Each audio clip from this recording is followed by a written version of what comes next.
Today's event was all motivated back in December when we lost a dear friend, Bob Heft, the designer of the 50-star flag. At his funeral, people got up and spoke about what Bob meant and what he did, and from that we formed a little group, and that little group felt we had to do something to keep Bob's memory going, keep his mission on promoting patriotism. There's been 27 flags that have flown in this country. Bob's flag is the longest serving. It is going to become the 50-year anniversary of this flag on July 4th of 1960 when President Eisenhower declared it the national flag. And we feel that it's been 234 years of patriotism, but we just believe that we need now to even flame the fire of people to get back into loving this country the way Bob did, and the way we just need to get that patriotism back in our schools, and we need to get it back into our families. Today is the first day of a movement. We had people singing patriotic songs. We had some war reenactment people here that had their World War II, World War I. We had Korea War. We had people here showing all their military. But highlighting today's event, we had the privilege and honor to have our 16th president with us today, Abraham Lincoln. It was unbelievable. He gave his speeches. He was here. He walked in the parade with us yesterday.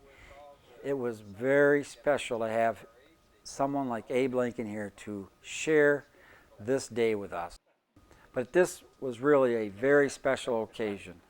And this is the seed that was planted, so this could become a mighty oak that can grow into something big. The flag, when I took office, had 34 stars, the newest being Kansas. During my administration, we added West Virginia in '63, Nevada in '64. The flag meant a lot to the Union supporters. That's why they waved it. That's why they displayed it. And not only that flag, but the unit flags that each company carried into battle. That was their rallying cry. And the Union flag, the American flag, those stars and stripes, that stood for freedom. And that's what they were fighting for, to maintain that free government so that people all across the world might eventually enjoy the freedom that we've enjoyed in these many years. But that's what the flag stands for, is freedom. Freedom to live where we want to live, to work any job we wish to choose, to worship God that we wish to worship in any way we like to without government interference, and that we could have free discourse and criticize our elected leaders without fear of going to jail for it, as happens in so many countries around the world. Freedom is what it stands for.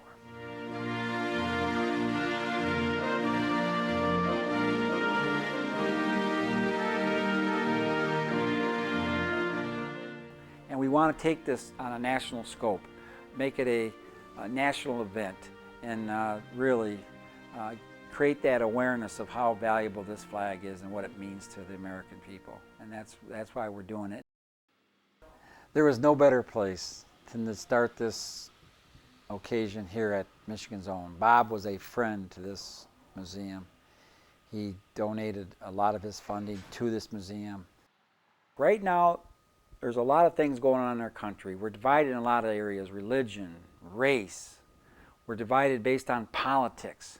But there's one thing I know to be true, is that flag is the address of every single American. And that's one thing that we have in common. Intellectually, emotionally, it's our flag. It's not one party, it's not one race, it's not one religion. It's our flag. And let's put a focus on the beauty of that flag and what it stands for, and what people have died for and suffered for. And so my hope is that we can get that message out through a Jubilee, starting here in July, we can start telling people, hey, 50-year anniversary, 50-star flag, let's celebrate. Let's put on Jubilees all over this country, celebrating that flag and what it means.